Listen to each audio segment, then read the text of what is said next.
Voilà. Donc, je vous présente les personnes qui sont avec moi aujourd'hui. D'abord, me présenter moi-même, Annie-Claude Prudhomme, responsable du Carrefour de la réussite, animatrice du réseau des répondantes à la réussite, réseau REPCAR, et le regroupement des directions adjointes à la réussite. Avec moi, Catherine Paradis, qui va être présente aussi en soutien pour la période de questions, animatrice du réseau des répondantes pour la valorisation du français, les REP-Francs, et Dominique Girard, technicienne en soutien pour notre webinaire. Donc, je le disais, premier webinaire de l'année, il va en avoir un deuxième un petit peu plus tard au cours du mois de septembre. On va vous en dire 2 mots à la fin de la rencontre.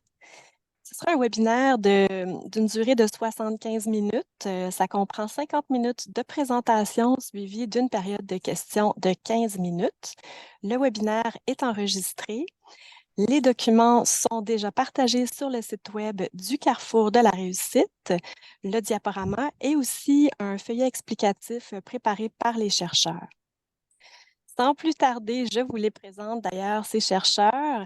Alors, Chantal Paquette, qui est enseignante au département de sciences humaines du Cégep André Laurando. Elle est la chercheure principale de la recherche Les étudiantes et les étudiants sous contrat de réussite dans le réseau collégial, les connaître, les soutenir. Déjà, ça donne le ton, le titre, hein, les connaître. Qui sont-ils?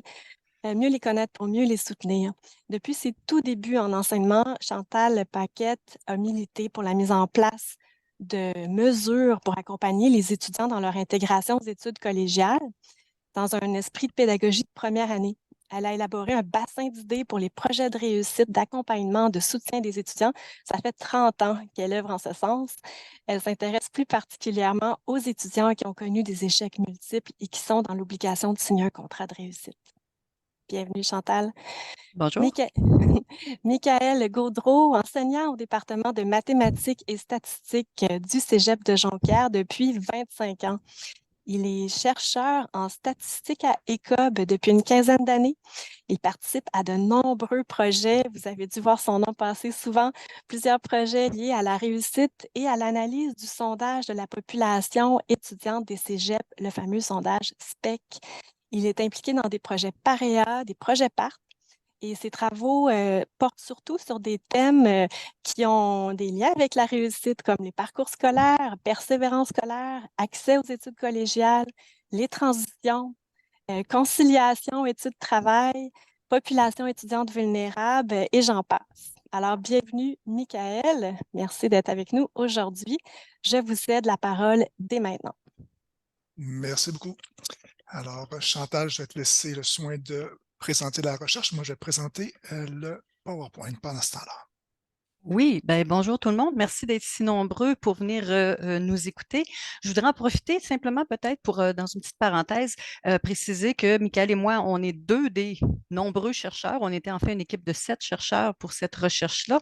Donc, j'en profiterai pour présenter aussi les autres. Il y a Dominique Trudel qui est parmi nous aussi aujourd'hui, qui est donc conseillère pédagogique au Cégep régional, non maintenant Cégep de Lanaudière à l'Assomption.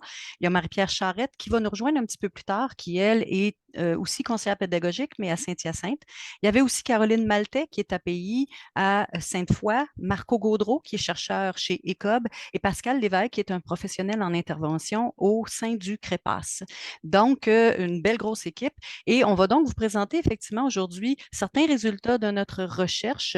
On espère à travers ça que vous pourrez venir chercher peut-être certaines idées sur comment mieux soutenir les étudiants qui sont sous contrat, donc une population, vous le savez, qui est particulièrement vulnérable.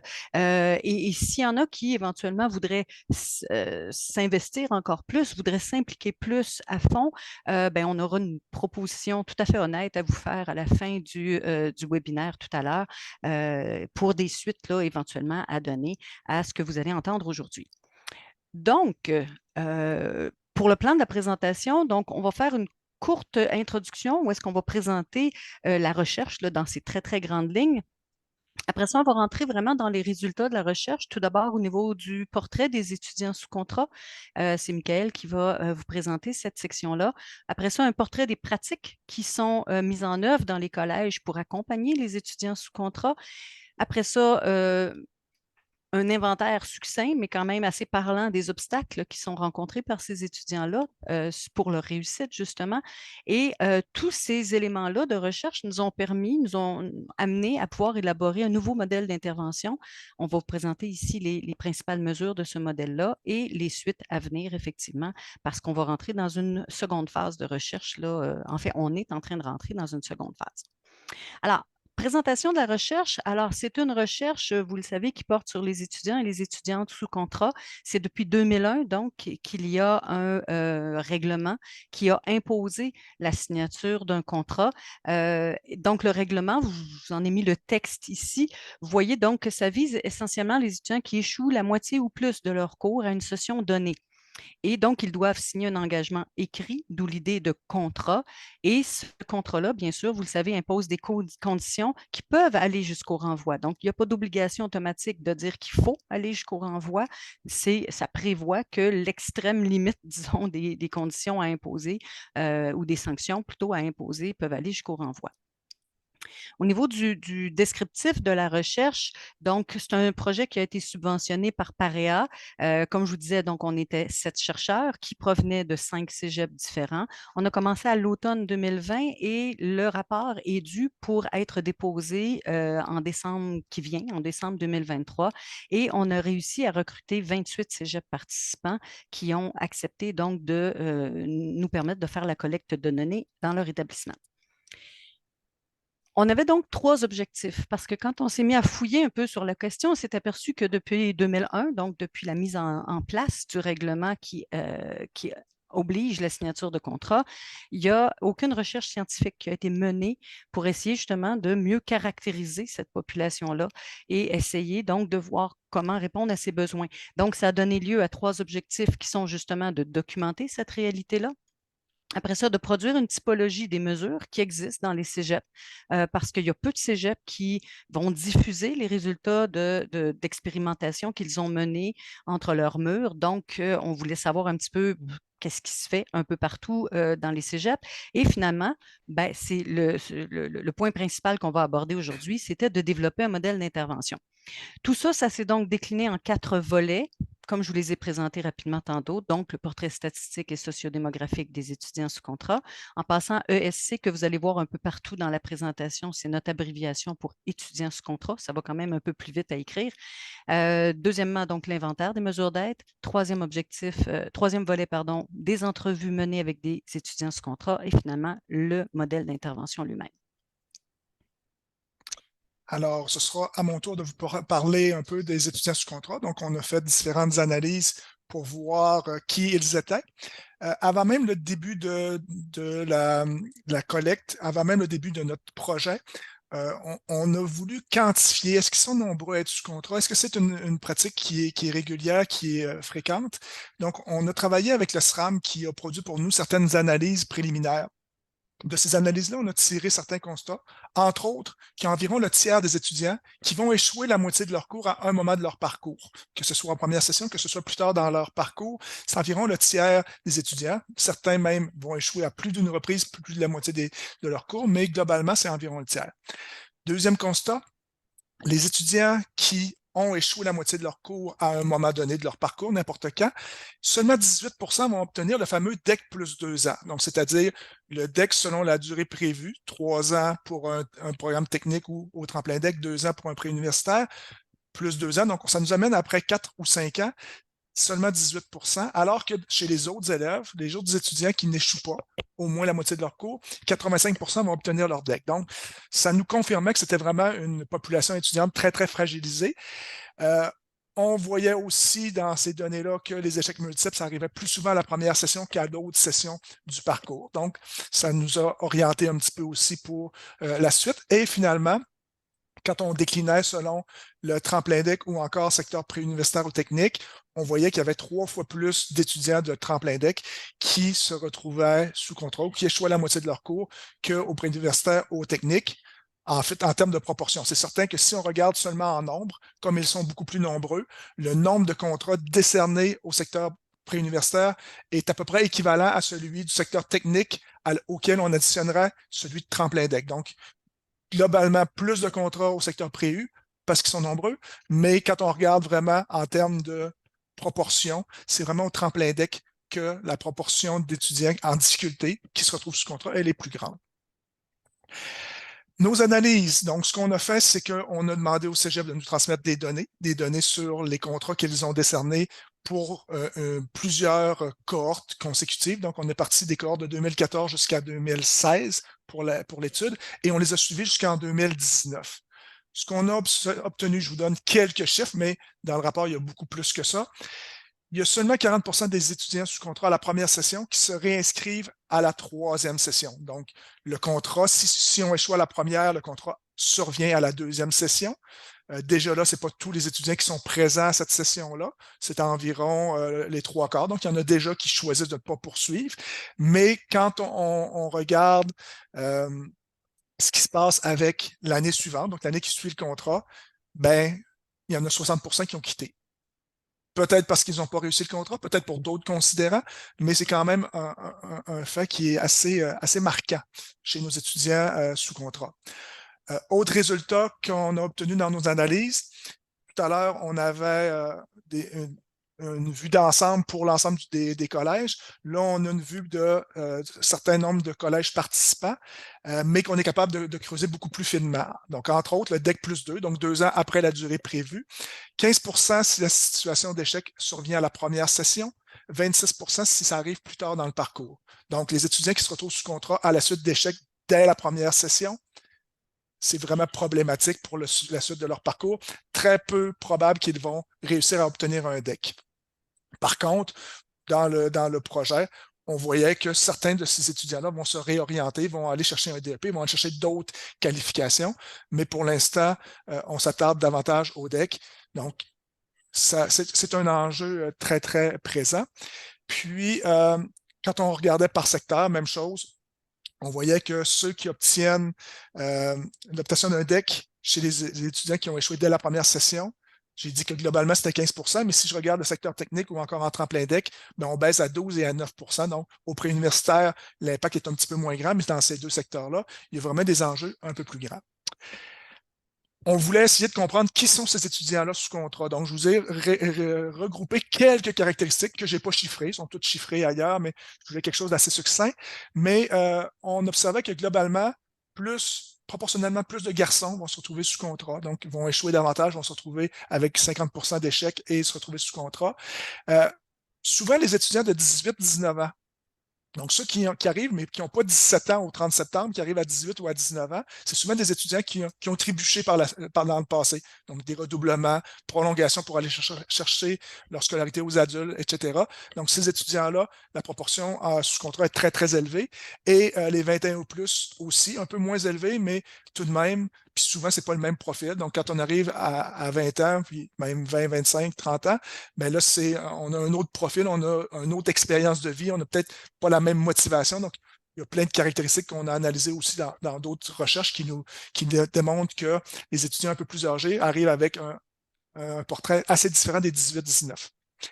Les étudiants immigrants de première génération, étudiants autochtones ou dont le français n'est pas la langue maternelle. On travaillait dans des cégeps francophones seulement pour la recherche. Ces étudiants-là se sont retrouvés davantage sous contrat. Élément dont on ne doute pas, c'est que les étudiants qui arrivent un peu plus faibles, donc tous ceux dont la MGS est inférieure à 75%, puis on a regardé en bas de 70, en bas de 75, puis en bas de 75, c'est à peu près la même chose qu'en bas de 70. Donc, ce bassin-là d'étudiants qui arrivent avec un dossier scolaire plus faible ou qui ont été refusés dans leur premier choix, qui ont choisi ce programme-là parce qu'il n'y avait pas d'autres options. Ce sont des étudiants qui sont plus à risque nécessairement, puis ça se traduit aussi par les données qu'on a analysées. Dernière caractéristique de ces étudiants-là, même s'il y en a d'autres, j'en ai retenu certaines, ce sont aussi des étudiants qui sont moins motivés au départ. Donc, on a analysé, on a utilisé les données du SPEC et les données de parcours aussi fournies par le SRAM, donc SPEC fourni par la Fédération des cégeps, et ceux qui disaient être moins motivés à réussir leurs études dès le départ, bien, plus tard, ils se sont retrouvés sous contrat. Donc, il y a eu un impact également. Ou encore ceux qui disaient avoir un grand besoin d'aide pour se motiver dans leurs études, ce sont des étudiants qui se sont davantage retrouvés sous contrat. Autre caractéristique, c'est l'assiduité aux études. Donc, on leur demandait quand ils arrivent, donc, comment tu étudies d'habitude, donc dans ton passé, et ceux qui disent qu'ils étudient presque jamais, ben, ça ne fonctionne pas nécessairement au collégial. On ne peut pas se permettre de n'étudier presque jamais et d'avoir une réussite qui vient. Mais aussi des étudiants qui disaient avoir besoin d'aide pour développer des méthodes de travail. Donc, ils étaient conscients qu'il y avait des lacunes, ils étaient conscients qu'il y avait des problématiques et ça s'est traduit par des contrats plus tard. Ceux qui prévoyaient moins prendre part à la vie étudiante aussi. Donc, ils disaient qu'ils allaient moins fréquemment utiliser les installations sportives, les laboratoires informatiques, la bibliothèque. Ce sont aussi des étudiants qu'on a vu davantage dans nos statistiques d'étudiants sous contrat. Donc, peut-être un engagement prévu un peu moins grand pour ces étudiants-là dans la vie de leur collège. Et finalement, les étudiants qui disent dès le départ qui ont des inquiétudes financières, qui ne savent pas trop comment ils vont financer certains éléments, bien, effectivement, ça se traduit aussi par plus de contrats. Ce que ça nous a permis de conclure, c'est que en prévision du modèle d'intervention, donc nous, on a pris l'ensemble des résultats des volets 1, 2 et 3 qu'on va vous présenter et on a essayé de voir ben, comment on pourrait adapter un modèle qui tiendra compte de ça. Donc, entre autres, l'importance d'intervenir tôt dans le cheminement. On a vu que ceux qui échouaient dès la première session, l'impact est beaucoup plus grand sur leur parcours suivant que ceux dont l'échec arrive plus tard. Donc, s'intéresser aux échecs de première session, ce qui est très en lien avec la pédagogie de première session, puis de dire, ben, on peut peut-être travailler en amont aussi pour pas que les échecs arrivent, mais quand ils arrivent, qu'est-ce qu'on fait? La nécessité de susciter l'engagement, la persévérance, la motivation, donc travailler sur ces facteurs-là, qui sont des facteurs qu'on sait par ailleurs par la recherche, qui sont très étroitement liés à la réussite, et aussi que les causes sont très diverses. Chaque étudiant ne se retrouvera pas sous contrat de réussite pour les mêmes raisons. Donc, des fois, c'est une période de vie qui est plus difficile, mais il y a toutes sortes de raisons qui vont nous amener à être sous contrat. Donc, nécessité de prioriser, de cibler, de prioriser, c'est des éléments qu'on a considérés pour notre modèle. Dans le volet 2, on était plutôt dans l'analyse de ce que les collèges font pour soutenir les étudiants. Donc, c'est des collègues à moi, Caroline et Marie-Pierre, qui ont fait ces analyses-là. Je vais vous présenter quelques résultats qui sortent de ces volets-là. Entre autres, elles ont analysé les règlements sur la réussite de 50 collèges avec des données qui étaient disponibles sur leur site web. Et elles ont également réalisé des entrevues dans 28 cégeps, les 28 cégeps participant à notre recherche, avec des responsables de la réussite, souvent les API, mais parfois des conseillers pédagogiques à la réussite, parfois des registraires, et ça leur a permis de valider comment ils intervenaient auprès des étudiants et aussi d'aller vérifier si ce qu'ils avaient retrouvé dans les règlements sur la réussite était cohérent avec ce qui était mis en place dans les collèges. Premièrement, en termes de types de contrats qui sont offerts dans les collèges du Québec, il y a différents types de contrats, mais on peut les regrouper en deux grandes catégories. Donc, les contrats pour échecs multiples, qui sont ceux qui étaient spécifiquement ciblés par le règlement de 2001 dont Chantal vous parlait. Donc, 50% d'échecs, des cours, des fois, c'est des unités. Donc, des fois, il y a des petites variantes. Les stages peuvent entrer aussi là-dedans.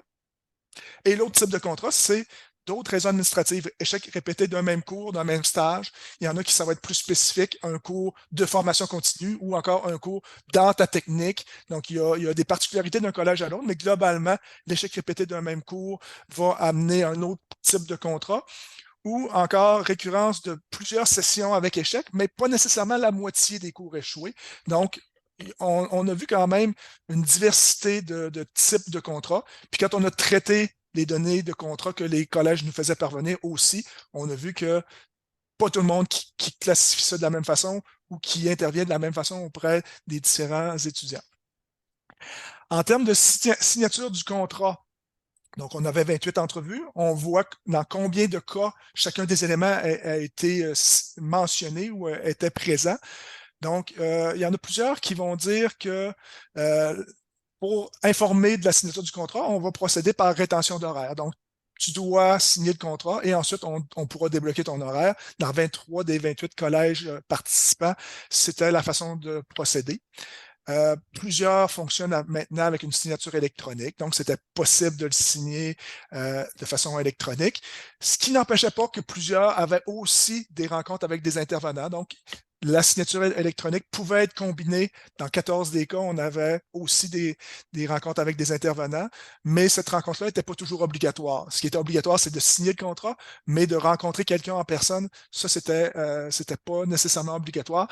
assez variable d'un collège à l'autre. Et quand on parle des conditions pour la réussite du contrat, dans la plupart des cas, il faut que tu réussisses au moins 50% de tes cours l'année de ton contrat, donc l'année qui suit les échecs précédents. Puis c'était sensiblement ce pourcentage-là, mais certains collèges avaient d'autres critères.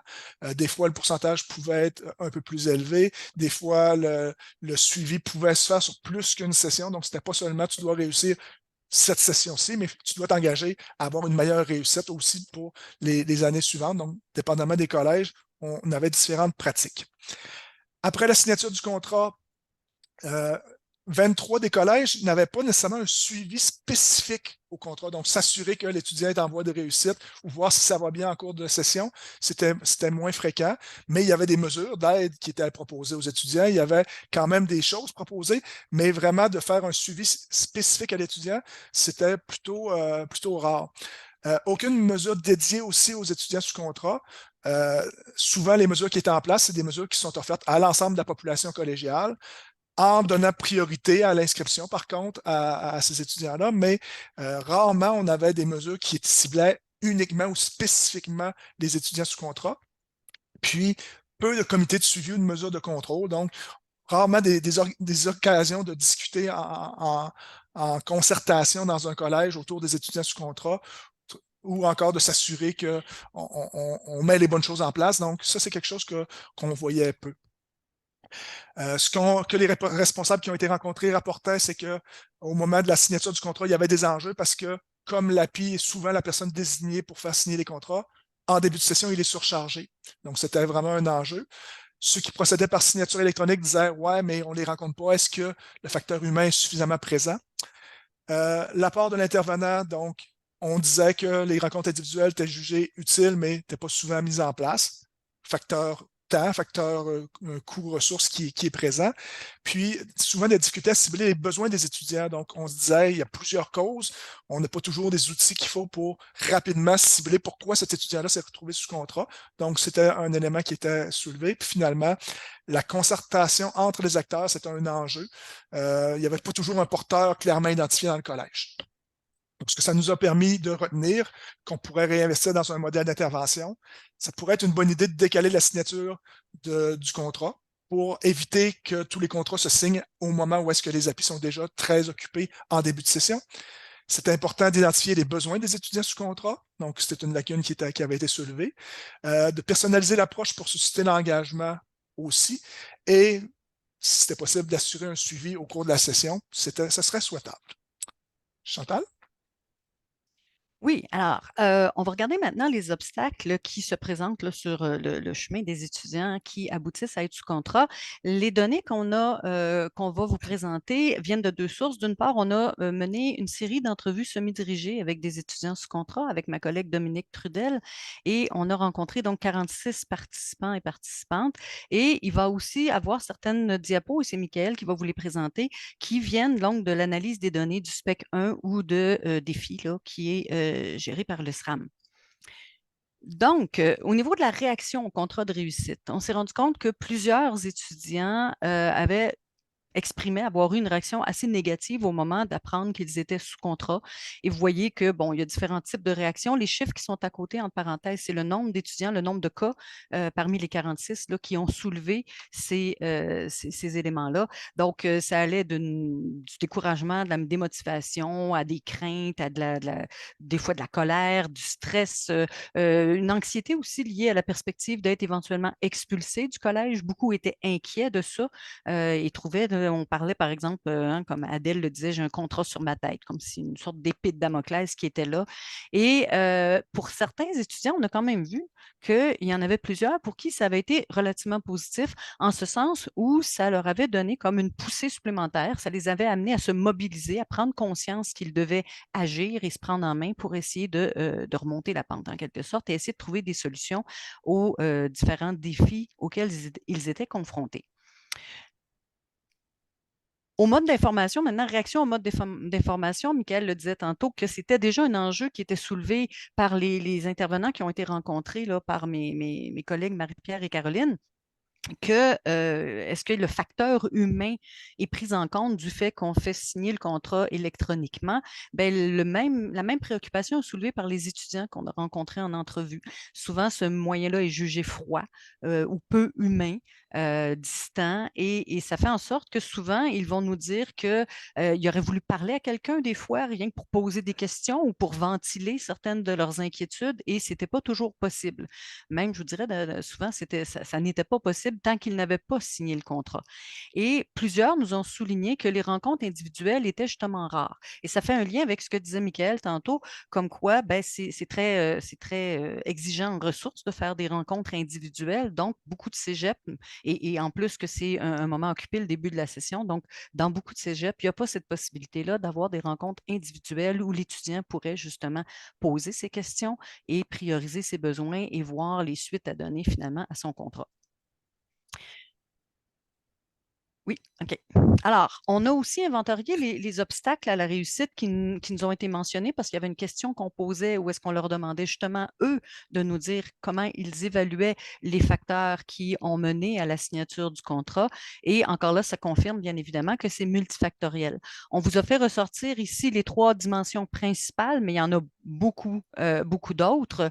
Ceux qui ressortent beaucoup, en fait, puis ne sont pas nécessairement dans l'ordre d'importance ici, il y a beaucoup de problèmes motivationnels face aux études, face au programme d'inscription, face aux cours qui sont suivis. Ça peut être lié souvent aussi à une certaine incertitude professionnelle et un certain découragement qui vient, entre autres, notamment là, de cette incertitude professionnelle-là, de se dire, bah, je suis vraiment à ma place et tout ça. Donc, des problèmes motivationnels. Il faut comprendre aussi que quand on a fait les entrevues, on était dans un contexte pandémique où c'était aussi difficile pour eux, beaucoup de se motiver avec les cours à distance et la tentation d'aller se recoucher dans le lit plutôt que d'écouter le cours du prof était très, très, très présente. Elle nous a été soulignée à plusieurs reprises. Il y a des défis liés à l'intégration aussi aux études collégiales comme telles. Au niveau d'apprendre toutes les stratégies de gestion du temps, de gestion de sa charge scolaire, d'évaluer comme il faut le niveau de performance attendu, de se créer un environnement d'études qui est adéquat, etc. Donc, tout ce passage-là, cette transition-là qui s'effectue parfois difficilement. Et Michael le mentionnait tout à l'heure que c'est souvent en première session qu'il y a beaucoup d'étudiants qui vont finalement aboutir à l'obligation de signer un contrat. Donc, c'est vraiment, on le voit, cette transition-là est problématique pour plusieurs. Hein, c'est quand même 39 des 46 participants qui ont soulevé cette problématique-là. Mais il y a aussi toute une série d'enjeux personnels qui sont liés soit à des troubles d'apprentissage ou à des événements parfois très sporadiques, mais qui vont être très, très perturbateurs pour les étudiants au niveau personnel, qui viennent énormément jouer et qui font en sorte que les priorités changent des fois pour ces étudiants-là, que c'est plus nécessairement lié, la première priorité n'est plus nécessairement liée aux études, mais à ces difficultés personnelles-là qui sont rencontrées. On leur a aussi demandé, parce qu'on ne voulait pas rien qu'être dans le négatif, on leur a demandé quels sont les facteurs de réussite. Parce que s'ils ont échoué 50 de leur cours, ça veut dire qu'ils ont aussi réussi 50 de leur cours. Donc, on voulait savoir quels sont les principaux éléments qui les soutiennent dans leur réussite. Et ils ont dit, comme vous voyez, là, il y a différentes dimensions, mais ils ont dit donc que de s'engager dans leurs études, de donner de l'importance à leurs études, c'est ce qui leur permettait de garder leur motivation et de s'accrocher et de finalement réussir certains cours. Mais c'est lié aussi à la relation ou à la pédagogie utilisée par les profs en classe. Donc, beaucoup nous l'ont mentionné qu'ils aimaient le prof, ou ils se sentaient bien avec le prof, ou le prof était bienveillant, ou les soutenait dans leurs apprentissages, donc que ça les avait aidés dans les cours qu'ils avaient réussi. Et finalement, il y a une question aussi, bien sûr, d'intérêt, de motivation, qui va aussi avec l'engagement dont j'ai parlé. Je reviens sur les parcours scolaires, donc d'autres analyses qui sont présentes dans le rapport. On s'intéresse encore à l'obtention d'un DEC 2 ans après la durée prévue. Les caractéristiques que je vous montre là, c'est des étudiants dont la proportion est inférieure à 10 donc moins de 10 de ces groupes-là obtiennent leur DEC 2 ans après la durée prévue. Entre autres, donc, tantôt on voyait que c'était des groupes qui étaient plus souvent sous contrat, mais une fois qu'ils sont sous contrat, est-ce qu'ils s'en sortent mieux ou moins bien que d'autres? Donc, les étudiants qui ont obtenu leur sanction, leur DS, qui l'ont obtenu aux adultes, s'en sortent moins bien. Les étudiants plus âgés ou les étudiants autochtones. Ceux qui disaient d'entrée de jeu avoir des inquiétudes financières ou qui devaient travailler pour payer leurs études, leurs dettes, plus difficile de réussir leur parcours collégial. Ceux dont la moyenne générale au secondaire est plus faible ou dont les préalables en français ou même en mathématiques sont plus faibles aussi. Les antécédents, les préalables, plus souvent une difficulté à obtenir un DEC en bout de parcours. Et ceux qui disent avoir dû signer plus d'un contrat aussi se retrouvent en situation plus difficile. À l'inverse, il y a des groupes d'étudiants qui sont des fois juste l'opposé de ceux qu'on a vus tout à l'heure, dont la proportion à obtenir un DEC 2 ans après la durée prévue est supérieure à 30 %. Donc, ils réussissent quand même bien dans ces groupes-là, en tout cas mieux que d'autres. Ceux dont la MGS est élevée, donc ceux qui ont des bons résultats en français, ceux qui ont des préalables en mathématiques plus forts, de 5e secondaire, ceux qui disent être étudier tous les jours ou presque, donc la régularité dans leurs études, dans leur parcours antérieur, ceux qui ont des aspirations scolaires élevées, donc qui ont des raisons qui les poussent à réussir, puis ceux qui avaient des besoins d'aide d'ordre psychosocial, mais qui disent avoir besoin d'aide. Donc, s'ils disent dès l'entrée qu'ils ont des besoins d'aide, peut-être qu'ils sont davantage à aller chercher des ressources pour s'aider. Donc, ce qui nous amène à Chantal. Ton micro, on ne t'entend plus. Excusez-moi, j'avais oublié de peser sur le bouton. Donc, je disais, donc, on a aussi posé des questions aux étudiants qu'on a rencontrés en entrevue au niveau des mesures d'aide qui leur avaient été offertes ou qui étaient accessibles pour eux.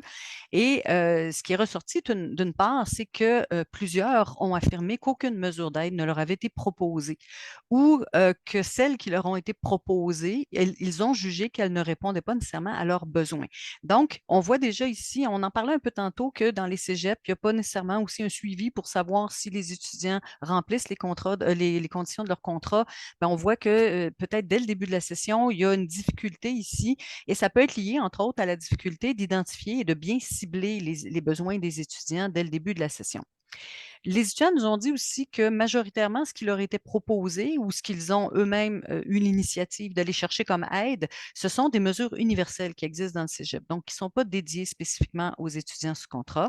La seule mesure spécifique dont certains étudiants nous ont parlé, c'est que dans certains cégeps, on a offert aux étudiants sous contrat un suivi plus régulier avec l'API. Et finalement, certains ont soulevé certains problèmes d'accessibilité aux services, en ce sens où des fois, ils vont prendre conscience de leurs besoins trop tardivement et quand ils vont arriver dans les services, il ne restera plus de place. Donc, d'où l'idée que certains cégeps ont eu, et on l'a parlé tantôt, de prioriser les inscriptions pour les étudiants sous contrat pour s'assurer qu'il reste des places pour ces étudiants-là spécifiquement. Alors, ce qu'on retient du volet 3, donc de toutes les données sur les facteurs qui mènent les étudiants à signer des contrats, c'est qu'il faut porter attention vraiment à démontrer plus de bienveillance au niveau de la façon de transmettre le contrat et essayer donc, dès le début de la session, de motiver les étudiants à se mobiliser pour trouver des solutions à leurs défis. On voit aussi qu'il y a une difficulté à prioriser les facteurs d'échec et c'est ce qui nous a mené, on va en reparler tantôt abondamment, au développement d'un questionnaire d'auto-évaluation qui permet à l'étudiant de miser sur ses forces en plus d'identifier les défis auxquels il fait face. Et finalement, on a identifié aussi la nécessité d'offrir un suivi aux étudiants sous contrat qui s'étend sur l'ensemble de la session. On arrive donc au modèle d'intervention. Peut-être vous expliquer globalement comment il a été développé avant de regarder les mesures elles-mêmes qui sont associées à ce modèle-là. Alors, première chose, ça a été à travers un comité de co-création, donc dans une approche de recherche-action que ça a été fait avec un comité de praticiens et de chercheurs. Donc, les chercheurs, nous-mêmes, on était là les 7, mais il y avait aussi des praticiens. Donc, on pense à des API, des conseillers d'orientation, il y avait un analyste, il y avait même un membre de la direction. Il y avait donc des gens, il y avait aussi une responsable d'un centre d'aide. Donc, des gens qui ont des perspectives et des expertises différentes et qui sont venus donc enrichir les réflexions que le comité a fait. Ce qu'on voulait aussi à l'origine, et ça a été très clair très rapidement, c'était un modèle qui soit très souple, très adaptatif. On ne voulait pas arriver avec quelque chose de rigide qui viendrait imposer au cégep certaines approches. On voulait au contraire que ce modèle-là puisse s'adapter et prendre en compte les réalités diverses, les valeurs institutionnelles diverses, les priorités aussi institutionnelles qui peuvent être différentes, mais surtout les ressources aussi qui sont disponibles. Donc, les services qui existent déjà, les ressources donc humaines, matérielles, financières aussi, dont le cégep dispose. Et donc, c'est avec ces idées-là en tête qu'on a développé 4 mesures qu'on appelle les mesures phares de notre modèle et on va vous les présenter maintenant une après l'autre. Alors, la première, on l'a dit déjà, il fallait essayer de mieux identifier les besoins des étudiants sous contrat puisque c'est vraiment très multifactoriel, on l'a vu, et c'est dans ce contexte-là qu'un questionnaire a été créé. Donc là, je vais laisser Mickaël peut-être en parler un peu plus. Oui, le questionnaire, ce qu'on visait, c'était d'identifier un ensemble de problématiques, de défis que l'étudiant pourrait rencontrer. Donc, cibler différentes thématiques parce que les caractéristiques qu'on avait vues dans le volet 1, les éléments qui nous avaient été soulevés par les étudiants dans le volet 3 nous amenaient à dire il faut se préoccuper d'un ensemble de dimensions différentes. Et ce qu'on voulait aussi, c'était de dire on ne veut pas juste que ce qui ressort du questionnaire, ce soit rouge, que ça dise ça va pas. Donc, oui, il y a eu des défis, mais il y a sûrement des forces sur lesquelles on peut construire. Donc, on voulait aussi que ce soit un questionnaire qui soit positif. Donc, à la fois, oui, on va identifier des défis, mais on va essayer de mobiliser des forces que tu as. Ça, c'était un des éléments qui avait été souligné par le comité, puis sur lequel on est. Qu'on voulait que ce soit un outil que l'étudiant pourrait se servir lui-même. Donc, j'ai mon bilan, j'ai mon portrait, je pourrais me mobiliser par moi-même, mais c'est aussi un outil à partir duquel l'intervenant qu'il rencontre pourrait dire OK, on va discuter de ta situation, on va regarder premièrement les résultats de ton questionnaire, et après ça, ça va nous aider à orienter un plan d'action.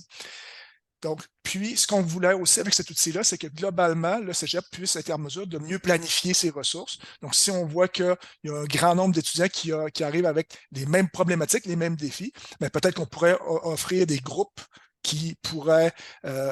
donc, les rencontres individuelles, des fois, c'est difficile à organiser, ça prend plus de temps. Donc, peut-être que sur certaines thématiques, on pourrait faire des invitations ciblées à prendre part à des ateliers, à prendre part à des groupes de réflexion sur certaines thématiques pour les aider à surmonter ces défis-là.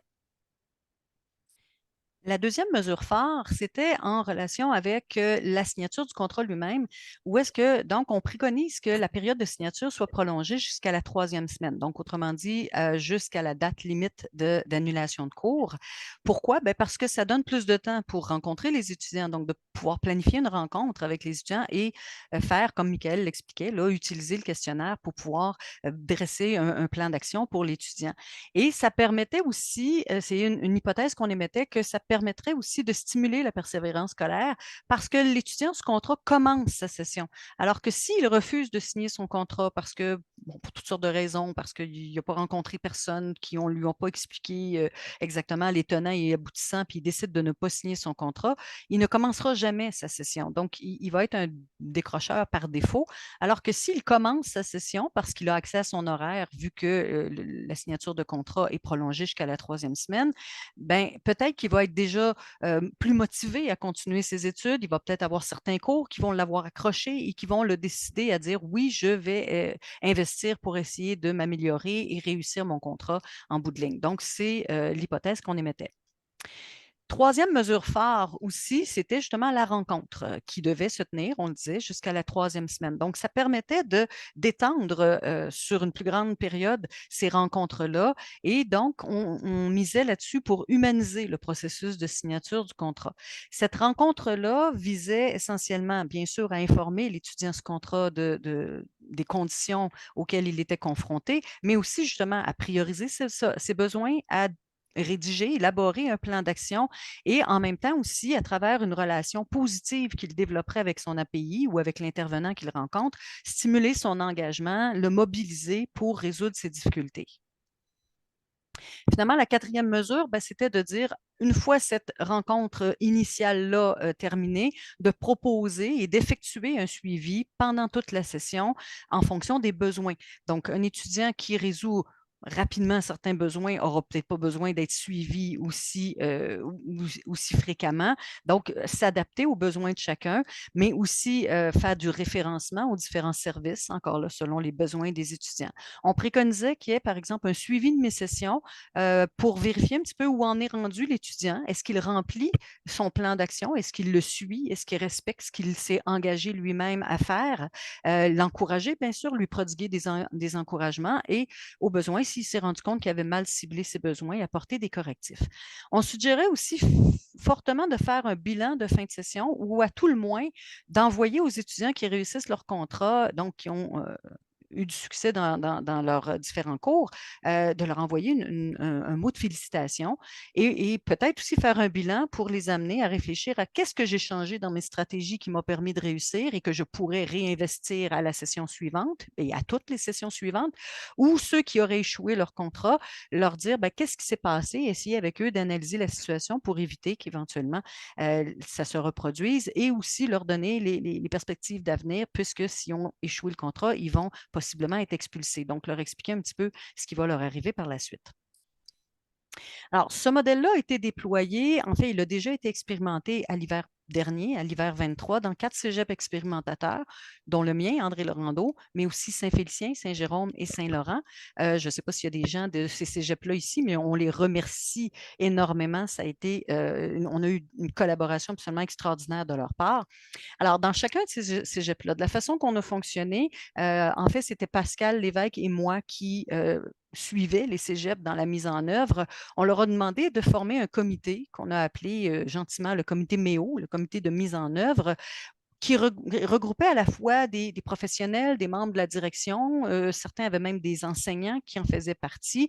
Et c'est ce comité-là qui devait définir les modalités d'implantation du modèle. Parce que je vous l'ai dit, le modèle est très souple. Il a été conçu d'ailleurs pour être adaptatif et pour s'adapter justement aux réalités locales. Donc, on a travaillé avec eux, on leur donnait ce qu'on appelait des devoirs à faire régulièrement, ou est-ce qu'après ça, ils nous revenaient avec les résultats de leur réflexion qu'ils avaient menés au sein du comité MEO. Pour synthétiser ça, on leur présentait un organigramme et j'en ai mis un exemple ici. Je sais que c'est très petit, mais c'est un exemple. Cet organigramme-là donc partait au début du processus et il n'y avait rien dedans. Il fallait donc commencer par déterminer quels sont les étudiants qu'on va viser pour l'expérimentation. Et après ça, graduellement, au fur et à mesure des réflexions et des discussions qui se tenaient dans le comité MEO, on ajoutait des éléments à l'organigramme pour voir finalement quel est tout le cheminement. Et je sais que c'est petit, mais vous voyez peut-être que même des dates qui disent à telle date, on va faire ça, à telle date, on fait ça, on envoie tel message, on fait telle procédure, etc. Et tout était prévu. Si l'étudiant accepte, qu'est-ce qui se passe? S'il refuse, qu'est-ce qui se passe? Donc, ça permettait de voir finalement tout le développement de comment serait mis en œuvre le modèle. Et ça permettait donc visuellement aussi de bien s'y retrouver et toujours être situé. Et ça permettait aussi à Pascal et moi de voir ça et de dire, bon, ben là, il reste telle décision qui n'a pas été prise encore, ou il y a tel élément qui pose problème, il y a des fois des éléments qui sont contradictoires. Donc, il fallait donc réfléchir à ça et ça permettait donc de faire cette synthèse-là au fur et à mesure. Ça a été un outil qui a été très apprécié d'ailleurs par les comités MEO. Alors, l'expérimentation, dans un premier temps, il y a eu, je pense que je vais laisser Michael peut-être en parler de la validation du questionnaire. Oui, donc nous, on avait proposé une première version de ce questionnaire-là. On l'a soumis au collège qui participait à l'expérimentation. On l'a adapté selon leurs besoins et on a développé un projet pilote, une espèce de questionnaire pilote pour essayer de tenter de générer des bilans individuels pour les étudiants. Ça n'a pas très bien fonctionné, donc on a eu quand même des difficultés informatiques pour ça, mais ça nous a montré quand même la pertinence de le faire, puis vous allez voir qu'on a des solutions à proposer pour les difficultés qu'on a rencontrées. C'est ça aussi l'expérimentation. Donc, globalement, il y a 100 étudiants sous contrat en situation d'échec multiple dès leur première session qui ont été ciblés, qui ont accepté de prendre part à la recherche. On a utilisé le questionnaire d'auto-évaluation. Un bilan leur était proposé. L'API qui les rencontrait pouvait reposer sur ce bilan-là pour faire une rencontre. On avait l'horaire qui n'était pas bloqué jusqu'à la signature de la 3e semaine. Donc, on avait vraiment mis en place cette mesure-là aussi dans les collèges expérimentateurs. Et la rencontre initiale se déroulait, mais il y avait une ou deux rencontres de suivi qui étaient prévues dès le départ. Donc, c'était vraiment dans cette optique-là que l'expérimentation s'est déroulée au cours de la session dernière. Les résultats, je te les laisse. Oui. Donc, au niveau des taux de participation, on a remarqué, donc, Michael vient de vous dire, il y a eu au total 100 participants, mais ça a été très variable d'un cégep à l'autre. Et on va approfondir éventuellement l'analyse, mais on se rend compte déjà que le mode de recrutement ou le mode de sollicitation qui a été utilisé par les différents cégeps pour recruter les étudiants participants a joué un rôle. Certains ont tenu, par exemple, une réunion d'information avant de présenter le projet et même ont utilisé cette réunion d'information-là pour présenter le projet. Et souvent, dans ces cégeps-là, le recrutement a été meilleur que ceux où est-ce que c'était seulement un message là, qui avait été envoyé via Omnivox ou via, en tout cas, le système de messagerie interne. Mais dans tous les cas, c'est sûr que ça nécessite plusieurs relances. Ça, tout le monde va vous le dire qui a travaillé avec des étudiants sous contrat. Ça prend plusieurs relances. Avant, il fallait quand même faire des relances pour qu'ils signent leur contrat, même s'il était électronique. Donc, c'est la même problématique finalement qui se reflète ici. Au niveau du questionnaire d'auto-évaluation, il a été très apprécié des API. Je dis les API parce qu'en majorité, c'est des API qui ont fait le suivi des étudiants participants à l'expérimentation. Donc, les API ont apprécié beaucoup le fait que c'était une base qui a suscité le dialogue avec l'étudiant et un dialogue souvent plus profond que simplement dire, bon, mais comment ça va ta session? Et le bilan, toutefois, a laissé certains intervenants un petit peu sceptiques parce qu'il semble que, c'est pour ça qu'on va le retravailler, comme Michael disait, on est en expérimentation, donc il semble qu'il aurait pu mieux refléter la situation des étudiants sous contrat. Il y a certains éléments à recalibrer probablement dans le bilan. Au niveau de la rencontre initiale, les API qu'on a rencontrés ont dit que ça a été vraiment un temps de très grande qualité. D'ailleurs, je l'ai mis un peu plus bas, ça a été très gratifiant. Certains API nous ont dit, ça, c'est la job qu'on veut faire. C'est vraiment ça qu'on veut faire, ce suivi, ces rencontres-là, de construire une relation de confiance avec des étudiants, trouver des solutions. Ils ont dit d'ailleurs qu'en général, les solutions qui ont été trouvées, donc réfléchies avec les étudiants, étaient beaucoup moins superficielles que ce qu'ils avaient vu par le passé.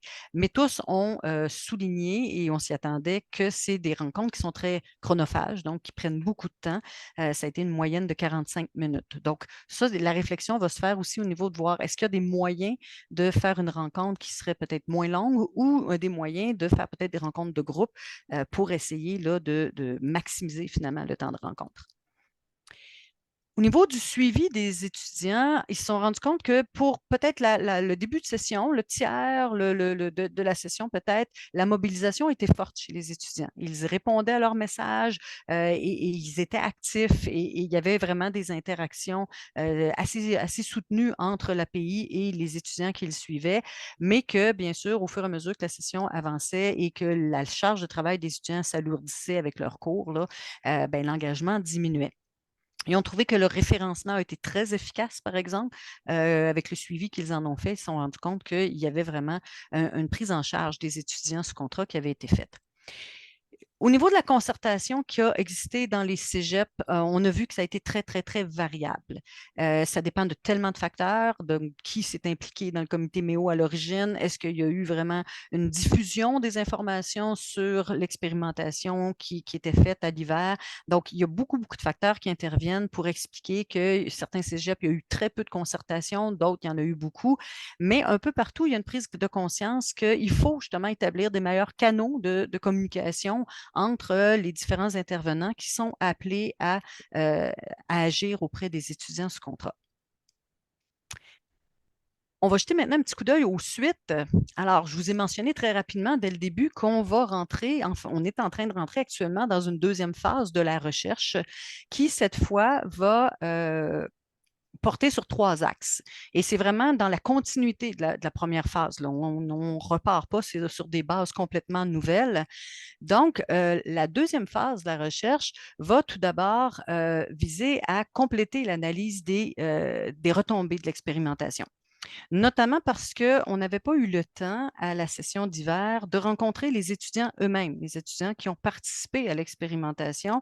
On n'a pas eu le temps de les rencontrer parce que le délai entre la fin de l'expérimentation en juin et le dépôt initialement prévu de notre rapport final de la recherche, qui était au mois d'août, ne nous laissait pas le temps de les rencontrer.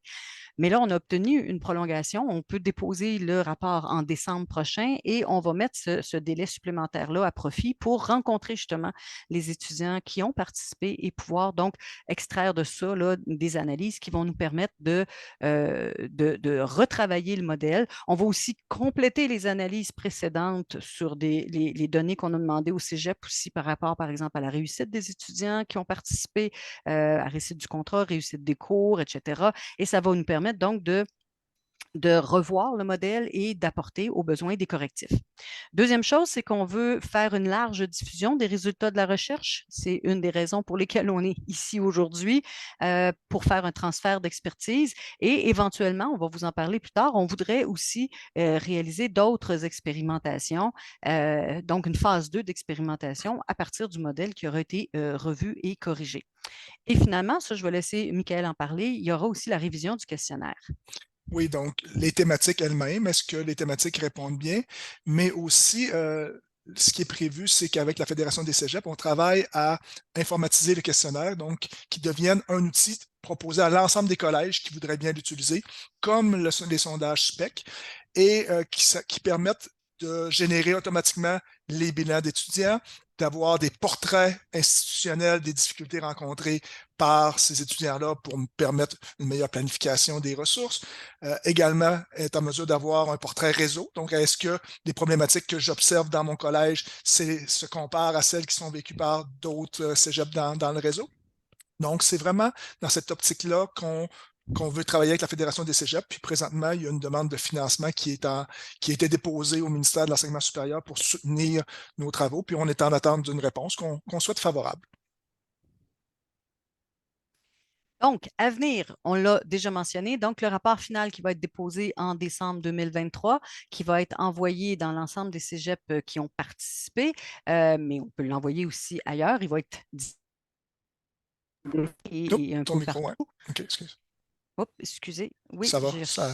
OK, c'est mon microphone qui marche mal, excusez-moi. Donc, est-ce que, ben, comme je disais, donc le rapport va être envoyé au plus grand nombre de personnes possible. Si vous voulez en faire la demande, d'ailleurs, il n'y a pas de problème aussi. Je crois que dans la conversation, nos adresses courriels ont été indiquées, là, celle de Michael et la mienne. Donc, vous pourrez nous formuler des demandes si vous voulez avoir une copie personnelle du rapport qui vous soit envoyé en décembre prochain. Autre chose aussi, donc, le modèle d'intervention que je vous ai présenté là, avec ces 4 mesures phares, je vous l'ai dit, on veut continuer à l'expérimenter. Donc, éventuellement, on voudrait essayer de susciter chez d'autres cégeps cette volonté-là de participer à la recherche. En fait, il y a 2 voies possibles pour s'approprier ce modèle-là. Il y a le groupe de projet du Carrefour qui est mis sur pied et auquel là, Michael et moi, nous allons participer, qui va donner justement l'occasion de pouvoir partager les pratiques qui sont en cours dans votre cégep, soulever des questionnements par rapport à ces pratiques-là. Est-ce qu'il y a des choses, des éléments perfectibles qu'on voudrait identifier? Certains aussi pourraient réfléchir justement, est-ce qu'il y a une possibilité d'expérimenter le modèle dans leur propre milieu et voir aussi, est-ce qu'il y a certaines stratégies qu'on pourrait développer et réfléchir en équipe, nous les chercheurs, mais avec vous aussi, pour voir est-ce qu'il y a d'autres stratégies d'accompagnement qu'on peut développer. Hein, je parlais tantôt que c'est très chronophage, des rencontres individuelles. On pourrait réfléchir à peut-être d'autres approches qui permettraient de rencontrer plus d'étudiants et d'être moins exigeant en termes de temps investi. Et l'autre, il y a vraiment, si vous voulez expérimenter le modèle, ben, vous pourriez, un petit peu à l'image de ce qui a été fait avec les 4 cégeps expérimentateurs de l'hiver dernier, ben, vous pourriez avoir un accompagnement par les chercheurs. Il va être un petit peu différent de ce que Pascal et moi, on a fait l'an dernier, mais ça vous permettrait quand même, avec la même approche, d'avoir un comité sur pied, de remplir l'organigramme pour définir les modalités d'implantation éventuellement du modèle d'intervention. Donc, s'il y en a qui sont déjà intéressés à expérimenter le modèle, vous pourriez encore là rentrer en contact avec nous. Autre voie aussi, c'est de faire les deux, c'est-à-dire être à la fois dans le groupe de projet du Carrefour, où vous réfléchissez avec tout le monde, et c'est l'occasion d'avoir une communauté de pratique ici, et parallèlement à ça, commencer à voir comment pourrait se déployer le modèle dans votre propre milieu si vous savez que ça vous intéresse et si bien sûr votre cégep accepte là, de procéder à cette expérimentation-là. Donc, c'est l'offre honnête que je vous disais tantôt qu'on allait vous faire à la fin de notre présentation. J'ajouterais peut-être que justement le groupe projet, ça s'adresse spécifiquement aux membres du Carrefour ou encore aux directions adjointes à la réussite. Donc, il faut contacter Annie-Claude si vous souhaitez prendre part à ces réflexions-là. Puis, les réflexions vont nous permettre aussi d'approfondir l'ensemble des résultats. Donc là, on vous a présenté un survol très rapide des résultats des volets 1, 2 et 3. Mais en fait, on a beaucoup d'informations. Puis peut-être qu'on pourrait se questionner sur comment on réinvestit ces résultats-là ou quel est l'impact de tel ou tel résultat sur la situation qui est vécue dans mon collège, dans mon collège, ou encore même de dire, est-ce qu'on a des problématiques communes ou est-ce qu'on peut s'inspirer de ce qui se fait dans d'autres collèges? Donc, l'idée, c'est vraiment d'amener une réflexion globale, mais il n'y a rien qui vous empêche aussi de prendre connaissance éventuellement de notre rapport. Ce qu'on souhaite aussi, c'est d'en faire une synthèse qui pourrait résumer rapidement les principaux faits saillants et de dire, ben, je vais aller m'inspirer de quelques éléments, puis sans prendre part à une expérimentation formelle, de dire, je vais tenter dans mon collège d'implanter ou de modifier certaines pratiques. Donc, dans le fond, on veut que vous vous sentiez très libre de vous laisser inspirer de ce qu'on vous propose, mais l'objectif, c'est de dire, ben, il y a différentes voies qui vous sont proposées, puis on serait bien heureux de poursuivre dans la réflexion avec le plus grand nombre. Donc, on va passer à la période de questions. Je vais cesser le partage et je redonne la parole à Annie-Claude.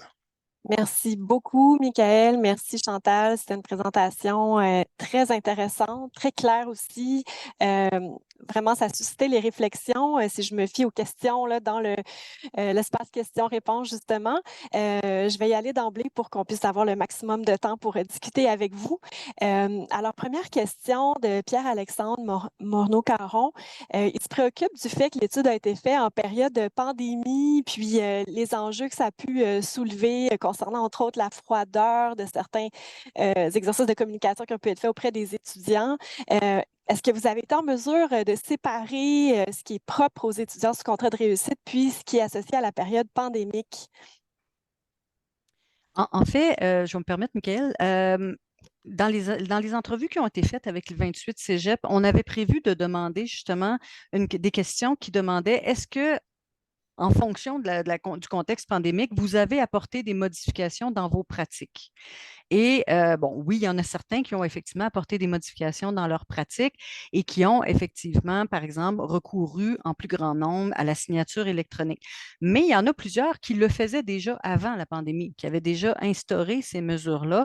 Donc, et qui n'ont pas, il n'y a pas de cégep, là, je vous dis ça de mémoire, qui a dit qu'il avait entièrement modifié, par exemple, les messages qui étaient envoyés aux étudiants. Donc, ce sont les mêmes messages, souvent des messages qui sont beaucoup plus factuels, de dire en vertu de tel règlement ou de tel article du règlement un tel, tu es tenu de signer un contrat.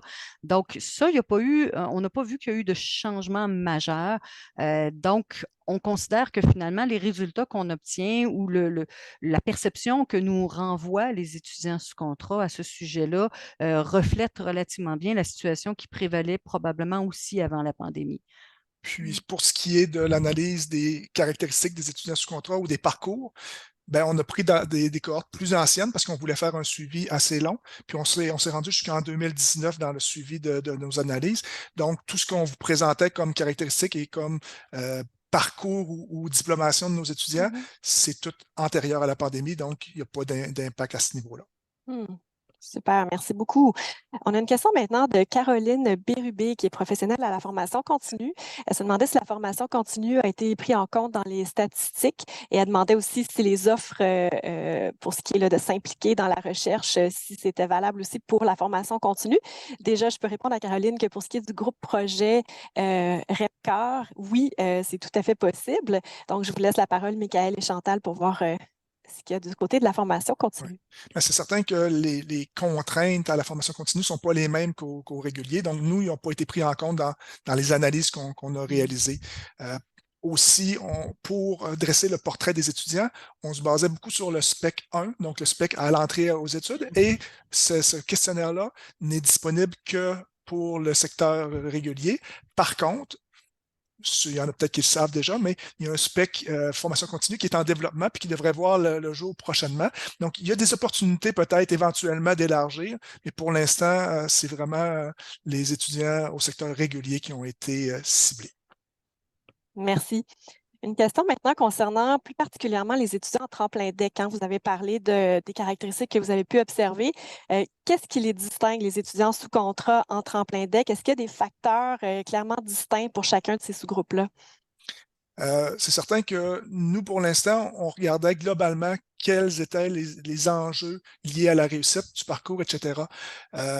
Donc, ce qu'on se rend compte, c'est que les étudiants de tremplin deck, oui, se retrouvent plus souvent sous contrat, oui, ont plus de difficultés à réussir leur contrat, mais l'angle d'analyse n'était pas est-ce qu'il y a des caractéristiques propres aux étudiants de tremplin deck, donc le fait qu'ils soient plus souvent avec des lacunes et tout ça, qui entrait en ligne de compte. Par contre, à ECOB, on a fait de nombreuses études, de nombreuses publications sur les étudiants de tremplin deck. J'ai déjà aussi monté des webinaires et des publications sur ces étudiants-là. Donc, c'est certain que plein d'éléments que je mentionne dans la conférence, dans le webinaire, ce sont des lacunes qu'on retrouve fréquemment chez les étudiants de tremplin deck. Ils sont ils savent moins jusqu'où ils veulent aller pour leurs études, donc l'aspiration scolaire moins claire, sont moins motivés de l'entrée pour toutes sortes de raisons. Souvent, ils ne sentent pas un sentiment d'appartenance très grand, les lacunes dans le parcours antérieur aussi. Donc, il y a plein d'éléments qu'on retrouve fréquemment chez des étudiants sous contrat, qui sont des caractéristiques qui sont aussi très présentes dans nos groupes de tremplin deck. Donc, ce n'est pas surprenant qu'en bout de course, ces étudiants-là aient des parcours plus difficiles. Mais ce qui était peut-être un peu frappant dans les analyses que j'ai réalisées, c'est que quand je regarde l'obtention d'un deck 2 ans après la durée prévue, ceux du tremplin deck, on l'a vu tout à l'heure, je pense que c'est autour de 8 qui obtiennent un deck. Par contre, si j'ajoute DEP et les AEC, donc attestation d'études collégiales, la proportion rejoint pratiquement celle du secteur technique ou du secteur préuniversitaire. Donc, plusieurs de ces étudiants-là échouent, se rendent compte ou tentent un contrat, se rendent compte que c'est peut-être pas la bonne voie pour eux, mais vont faire d'autres choses de leur parcours. Donc, je pense qu'il y a un intérêt aussi à savoir que la finalité de l'échec, c'est pas nécessairement de rien faire, de pas avoir de réussite dans son parcours, mais peut-être que la réussite, c'est un parcours différent de ce qu'on s'attend quand on commence nos études collégiales. Merci, Michael. J'invite d'ailleurs ceux qui ont des questions inscrites dans le clavardage. Si la réponse vous amène d'autres questions, n'hésitez pas à les écrire aussi. On va peut-être avoir le temps de poser l'ensemble de vos interrogations. Alors, j'enchaînerai avec des questions qui concernent les mesures que vous avez présentées. Sylvain Lafrance du ministère de l'Enseignement supérieur demande, est-ce qu'il est mieux de prolonger la période de signature du contrat ou de la devancer? Par exemple, si la signature se fait avant la session suivante, par exemple début janvier ou juin. J'aurais tendance à dire, il y a, et ça, étant donné que l'expérimentation a eu lieu à l'hiver, les cégeps expérimentateurs nous l'ont amplement répété. Il y a l'enjeu d'identifier justement qui sont les étudiants sous contrat à qui on va faire la signature et éventuellement qu'on va inviter à participer à un suivi comme celui-là. On en a discuté aussi en comité d'experts, de comité de co-création du modèle. Est-ce qu'il y aurait lieu d'essayer de les identifier dès la fin de session précédente? Donc, de voir déjà, est-ce qu'il y a des modèles prédictifs qui permettraient de dire à partir peut-être de la 12e, 13e semaine de la session précédente, ceux qui risquent d'échouer et qui risquent de se retrouver sous contrat.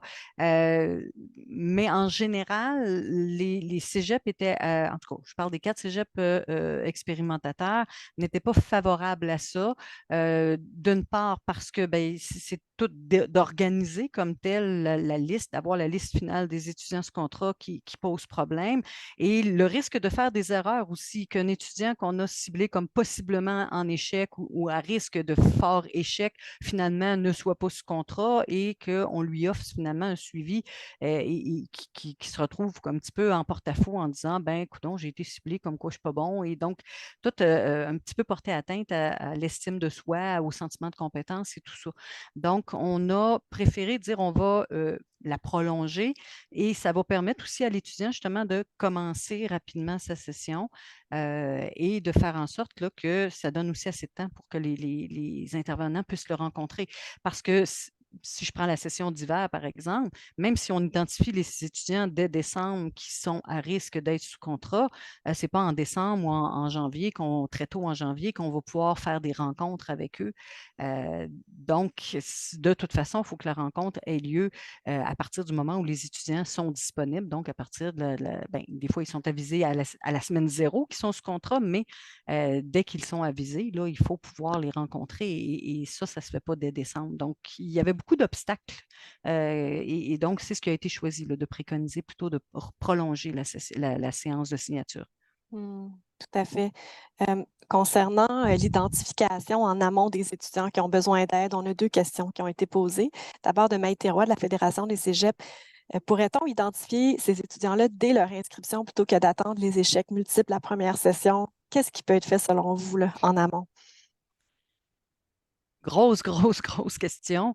Je vais me dire que nous, notre recherche est vraiment sur les étudiants qui ont échoué. Donc, mais on ne remet pas du tout en cause la pertinence de mettre en place des mesures de dépistage précoce. Ça, c'est bien, bien évident. Mais nous, notre point de focus était vraiment sur les étudiants une fois qu'ils ont échoué. Donc, comment faire du dépistage? Bien, il y a eu beaucoup de recherches qui ont été faites justement pour créer des modèles prédictifs à partir des résultats, par exemple, du secondaire. Donc, je sais qu'il y a des cégeps qui utilisent un modèle comme celui-là. Il y a même l'intelligence artificielle qui est utilisée à cette fin-là aussi récemment. Beaucoup de cégeps font des réflexions à ce niveau-là. Si je prends rien que mon cégep, ça fait des années qu'on est en train d'expérimenter des nouveaux modèles, des nouvelles approches aussi pour essayer d'intervenir de façon précoce. C'est sûr aussi que l'introduction de la loi 25 sur la confidentialité des données personnelles vient aussi changer beaucoup de perspectives d'intervention parce que maintenant, c'est pas tout le monde qui peut avoir accès donc à des modules de suivi d'étudiants pour être capable justement de dépister rapidement les étudiants. Si je prends comme exemple mon cégep, et je crois que ça se fait dans plusieurs autres cégeps, on essaie de plus en plus de miser sur finalement des comportements observables qu'on peut voir dès le début de la session chez les étudiants et qui permettent déjà de dépister par les professeurs, par les enseignants qui sont avec eux, donc sur une base régulière, de dépister rapidement les étudiants qui ont des comportements qui pourraient être à risque. Donc, c'est beaucoup vers ça qu'on s'oriente et sur une amélioration aussi du système de référencement. Donc, plus de rapidité pour identifier les étudiants, mais aussi pour les référencer et pour les prendre en charge après ça. Je pense que c'est vers ça que plusieurs cégeps se dirigent. Oui, mais j'aurais peut-être une réponse complémentaire à donner. C'est que notre objectif initial, tu l'as bien nommé, c'était de voir les étudiants qui se retrouvent sous contrat, qu'est-ce qu'on peut faire avec ces étudiants-là, comment les amener vers la réussite, en sachant que très bien que moins il y en aura d'étudiants sous contrat, mieux ce sera. Puis, une des retombées souhaitées de notre recherche, c'est qu'en connaissant mieux les étudiants qui se retrouvent sous contrat ou les étudiants qui ont de la difficulté une fois sous contrat à réussir leur parcours scolaire, mais on peut peut-être mieux les identifier dès l'entrée. Donc, c'est certain que ceux qui ont des bonnes lacunes en français, ceux qui disent « Ah, j'ai pas des bonnes méthodes de travail », qui disent avoir besoin pour les méthodes de travail, ben, ils ont répondu ça dès le spec 1. Donc, avant même de rentrer, ils avaient déjà donné cette information-là. Peut-être qu'on pourrait prendre la balle au bon et dire, ouais, il y a peut-être un meilleur arrimage avec les réponses du spec 1 qu'on pourrait faire, puis de fournir précocement des services, de fournir en amont des soutiens à des étudiants qui sont plus à risque éventuellement de se retrouver en difficulté. Tout à fait. Ça rejoint la suggestion qu'il y avait dans la question de Pierre-Alexandre Monod-Caron qui disait est-ce qu'on ne pourrait pas utiliser le questionnaire pour identifier les étudiants à l'avance, hein, avant qu'ils tombent sous contrat? Donc, je pense qu'on vient d'y répondre. En fait, le questionnaire SPEC 1, mais notre questionnaire à nous, c'est vraiment les causes de l'échec. Donc là, ce serait difficile de passer ce questionnaire-là de façon très large en disant ça va nous permettre d'identifier des étudiants qui sont à risque d'échouer. Il est plutôt orienté qu'est-ce qui se passe une fois que tu as échoué. Mais ce qui est souhaité, c'est de dire on continue d'offrir le SPEC 1 quand tu arrives, puis être capable de pister correctement tes besoins, puis les enjeux auxquels tu pourrais être confronté. Mais les étudiants qui vont échouer éventuellement, on offre une solution, on offre un questionnaire qui serait disponible dans tous les collèges pour leur permettre de mieux les repérer, de mieux les soutenir en fonction de leurs besoins spécifiques. Tout à fait. Je vois qu'il est 14h41. Je vais prendre une dernière question. Pour ceux et celles dont les questions ont pu être répondues, je vous invite à écrire aux 2 chercheurs qui ont vraiment lancé l'invitation d'échanger avec le réseau. Les 2 courriels sont dans le clavardage. Alors, je vous invite à ne pas hésiter à le faire. Alors, je vais terminer avec la question suivante de Patrick Castonguay qui concerne le suivi qui est fait de ces étudiants-là. Il demande est-ce qu'une modalité de rencontre collective, de groupe d'entraide a été étudiée pour le suivi des étudiants sous contrat? Patrick Castonguay voit de belles possibilités en termes de temps, ressources humaines, efficience, partage de stratégies. Qu'est-ce que vous en pensez? Je vais me permettre de répondre. C'est une des voies très prometteuses que je vois effectivement. Bon, comme j'accompagnais les 4 comités MEOS, je l'ai proposé au Cégep expérimentateur d'essayer justement cette voie-là, de pas seulement privilégier les rencontres individuelles, mais aussi des rencontres de groupe. Et il y avait une certaine hésitation à aller vers ça, pas pour la rencontre initiale. Il disait qu'il faut avoir le temps de créer quand même une relation de complicité avec l'étudiant. Et si on le met dans un grand groupe, des fois, il y en a qui sont plus gênés, qui ne s'exprimeront pas ou qui vont carrément se replier. Donc, il y avait une hésitation, mais il y en a qui l'ont essayé pour les rencontres subséquentes, de faire une rencontre de groupe pour voir où est-ce que vous en êtes rendu au niveau de votre contrat, des engagements que vous avez pris. Puis bon, ils ont dit qu'il n'y avait pas eu un taux de participation très élevé, qui est comparable à peu près à ce qu'ils faisaient avant, là, avant qu'il y ait ces expérimentations. Là, des fois, il y a des cégeps qui essayaient de faire des rencontres de groupe pour faire un bilan de mi-session, puis les taux de participation n'étaient pas très bons. Donc, il y a ça qu'il faut travailler effectivement. Et dans le questionnaire, Michael, il faisait allusion tantôt, dans le questionnaire, on voudrait aussi éventuellement que ça permette au cégep de pouvoir sortir des profils et voir est-ce qu'il y a des profils de besoins chez les étudiants qui sont similaires. Donc, par exemple, tout un groupe d'étudiants par exemple, que leur problème serait essentiellement lié à, par exemple, un problème de gestion du temps, pourquoi ne pas leur organiser pour eux, les solliciter spécifiquement pour leur dire, voilà, il y aurait un atelier sur la gestion du temps auquel tu es invité et donc être capable de cibler de façon beaucoup plus précise le besoin et offrir sur mesure finalement les services qui seraient requis. Donc ça, c'est une possibilité que moi, je voudrais beaucoup, beaucoup explorer dans la phase 2 d'expérimentation, essayer de voir est-ce qu'il y a moyen justement pour, comme votre interlocuteur disait, là, de maximiser le temps et que ce soit aussi très riche. Puis, dernière chose aussi, dans la littérature américaine, il y en a beaucoup de ces groupes-là, de rencontres de groupes qui sont en train de se faire et qui font ressortir très clairement que ça devient un réseau d'entraide souvent entre les étudiants qui participent à ces groupes-là parce que justement, ils ont des besoins communs, ils se reconnaissent les uns les autres et ne se sentent pas jugés non plus parce qu'ils sont avec des pairs qui ont exactement les mêmes défis. Donc, c'est vu comme très, très positif dans la littérature que j'ai vue, là. Donc, oui, ce serait une voie que je voudrais explorer dans la phase 2 de l'expérimentation. Alors, on termine ce webinaire-là en s'ouvrant sur l'avenir, sur les suites de cette belle recherche-là, avec une idée pleine de potentiel. Merci, Michael Gaudreault, Chantal Paquette, pour votre participation aujourd'hui, puis la qualité des réponses aussi que vous avez apportées aux questions qui ont été posées.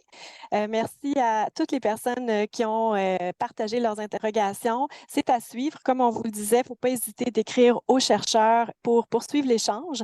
Une invitation aussi vous a été faite de participer à la recherche de façon encore plus engagée, soit dans un groupe de projet Carrefour ou bien en contactant les chercheurs pour implanter les outils dans votre collège. C'est une invitation et je termine en remerciant l'équipe derrière le webinaire, Dominique Girard au soutien technique. Merci Dominique. Catherine Paradis, animatrice du réseau REP-Franc. Merci beaucoup d'avoir été là. Le prochain webinaire du Carrefour aura lieu le 26 septembre. Il sera sur le rapport sur la maîtrise du français au collégial.